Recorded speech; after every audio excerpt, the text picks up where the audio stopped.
যারা তার রুমের মধ্যে এদিক থেকে ওদিক ছোটাছুটি করছিল। তার ফোনটা টেবিলে মেসেজ নোটিফিকেশন আসার শব্দ করতে থাকে। ফোন উঠাতে তার হাত কাঁপছিল। রেহানের আরেকটি মেসেজ।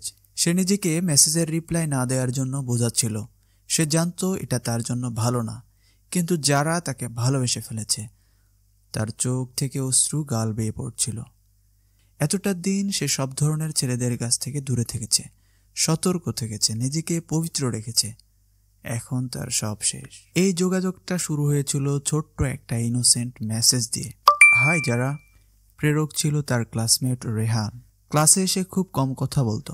শুরুতে সে মেসেজের রিপ্লাই দিতে ইতস্তত বোধ করছিল, কিন্তু তার নবস বলতো, আরে এটা তো একটা মেসেজই মাত্র, ছেলেটা কি বলে শুনলে ক্ষতি কি। এবং সে রিপ্লাই দেয়, থ্যাংক ইউ।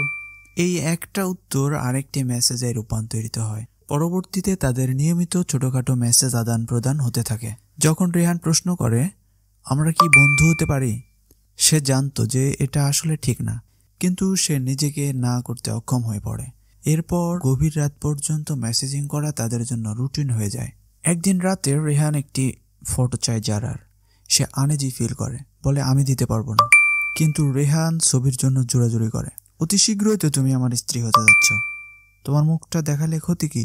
তার নবস তাকে আবারও প্ররোচিত করে, একটা ছবিই তো মাত্র, আর সে তো তোমাকে অনেক ভালোবাসে। যারা তাকে একটি ছবি পাঠায়। রেহানের অনুরোধ আরেকটু বড় হতে থাকে। সে তাকে ক্লাসের পর একসাথে কিছুক্ষণ সময় কাটানোর অফার করে। সে ভীত হয়ে পড়ে। সে আগে কখনো কোনো ছেলের সাথে একত্রে সময় কাটায়নি, এমনকি অকারণে কোনো কথাও বলেনি, কিন্তু এবারের প্রলোভন ছিল খুবই শক্তিশালী। পরের দিন তারা একত্রে দেখা করে, একসাথে বসে কথাবার্তা বলে, হাসাহাসি করে। যারা ছিল খুবই উৎফুল্ল। এক পর্যায়ে রেহান বই নেওয়ার সময় যারার হাত স্পর্শ করে। যদিও যারা তার হাত সরিয়ে নিয়েছিল, মুহূর্তটি যারাকে অস্থির করে তুলেছিল। সেই দিন রাতে যারা নামাজে কান্নাকাটি করেছিল, আমি কি করছি, কিভাবে আমি বিষয়টাকে উপভোগ করতে পারলাম। সে আল্লাহর কাছে সাহায্য চেয়েছিল, হে আল্লাহ, এটা যদি আমার জন্য খারাপ হয়ে থাকে তাহলে তাকে আমার থেকে দূরে সরিয়ে দিন, আমাকে সঠিক পথ দেখান। পরের দিন এমন কিছু ঘটে যা সবকিছু পরিবর্তন করে দেয়। অনেকটা এমন যেন আল্লাহ তাআলা তার দোয়ার উত্তর দিয়েছেন। ইউটিউবে একজন মহিলা ইসলামিক স্কলারের ভিডিও তার চোখে পড়ে। তিনি একটি আয়াত উল্লেখ করে বলছিলেন, তোমরা জিনার কাছেও যেও না। আয়াতটি শুধু জিনার কারণকেই নিষিদ্ধ করে না, বরং যে কাজগুলো জিনার দিকে নিয়ে যায় সেগুলো নিষিদ্ধ ঘোষণা করে। আরেকজন ছেলে এবং একজন মেয়ে যখন একাকী সাক্ষাৎ করে, তখন সেখানে তৃতীয় জন হিসেবে শয়তান উপস্থিত থাকে, যে তাদের প্ররোচিত করে এবং খারাপ কাজগুলোকেও সুন্দরভাবে উপস্থাপন করে। যেটা শুরু হয় সাধারণ একটা মেসেজ, অল্প সময়ের সাক্ষাৎকারের মতো বিষয় দিয়ে, আর চূড়ান্তভাবে তা জিনার দিকে নিয়ে যায়। কোনো মানুষ যখন এই ধরনের হারামে নিমজ্জিত হয়, তখন সেটা কিন্তু পূর্ব পরিকল্পিত নাও হতে পারে, বরং তারা তাদের সংযমকে পরিত্যাগ করতে বাধ্য হয়, শয়তানকে তাদের মনে জায়গা দিতেও বাধ্য হয়। বক্তা আরও বলে, তোমার প্রবৃত্তিকে আল্লাহর জন্য নিয়ন্ত্রণে রাখতে হবে, তোমার সৌন্দর্যকে গোপন রাখবে এবং দৃষ্টি অবনত রাখবে। তাহলে আল্লাহ তাআলা তোমাকে উত্তম সঙ্গী দান করে তোমাকে পুরস্কৃত করবেন। যেহেতু আল্লাহ তাআলা বলেছেন, ভালো পুরুষরা ভালো নারীদের জন্য আর খারাপ পুরুষরা খারাপ নারীদের জন্য। যারার অন্তর কেঁপে উঠল। যারা রেহানের মেসেজগুলোকে ইগনোর করতে শুরু করলো, যদিও সে জানতো সে একবারে তাকে ভুলতে পারবে না, কারণ সে তাকে ভালোবাসতো এবং বিশ্বাসও করত। যারা তাকে বিয়ে করারও সিদ্ধান্ত নিয়েছিল। সে আল্লাহর কাছে আবারও সাহায্য চাইতে থাকে এবং নিয়মিতই সে চাইতে থাকে, হে আল্লাহ, এই মানুষটি যদি আমার দিন এবং দুনিয়া উভয়ের জন্য ভালো হয় তাহলে তাকে আমার জন্য মাহরাম বানিয়ে দিন, আর যদি খারাপ হয় তাহলে তাকে আমার থেকে দূরে সরিয়ে দিন, আমাকে প্রশান্তি দান করুন। ঘটনাচক্রে আল্লাহ তাআলা তার প্রার্থনার জবাব দিয়ে দেন। একদিন যারা আর রেহান কিছু মেসেজ আদান প্রদান করছিল। রেহান বলে সে এখন ঘুমাতে যাবে, পরে কথা বলবে। কিছুক্ষণ পর যারার ফোনে রেহানের একটা মেসেজ আসার শব্দ হয়, কিন্তু মেসেজ দেখে তার চক্ষু ছানাবড়া হয়ে যায়। সে স্তম্ভিত হয়ে যায়। মেসেজটি ছিল খুবই বাজে আর অনুপযুক্ত।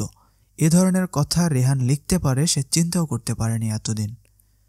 তার বুক কাঁপতে থাকে এবং সে আবারও মেসেজটি পড়ে এবং বুঝতে পারে এটা তাকে উদ্দেশ্য করে পাঠানো হয়নি, অন্য কাউকে পাঠাতে গিয়ে তার কাছে চলে এসেছে। সে রেহানকে মেসেজ করে, এটা কি রেহান?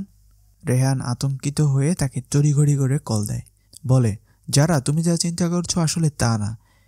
আমার এক বন্ধু আমার ফোন ব্যবহার করছিল, সে তার বান্ধবীকে পাঠাতে গিয়ে তোমাকে পাঠিয়েছে, ইত্যাদি ইত্যাদি।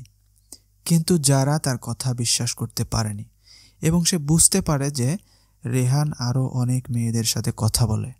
সে তাকে বিয়ে করবে করবে বলে প্রতারণা করছিল আর চূড়ান্ত প্রতারণার দিকে নিয়ে যাচ্ছিল। সে তাকে সাথে সাথে ব্লক করে দেয়। সে বুঝতে পারে যে সে রেহানের কাছে একটা অপশনের মতো ছিল। সে অনবরত কাঁদতে থাকে। সে চিন্তা করে, সে এটা আমার সাথে কি করলো? আমি তাকে ভালোবাসতাম, তাকে বিশ্বাস করতাম। এখন তার সে মহিলা স্কলারের কথা মনে পড়ে এবং বুঝতে সক্ষম হয় যে কেন আমি হালাল জিনিস পেতে চাচ্ছিলাম একটা হারাম সম্পর্ক থেকে। সে আমাকে প্রথমে বন্ধুত্বের অফার করে। এটাই কি পরিষ্কার লক্ষণ ছিল না?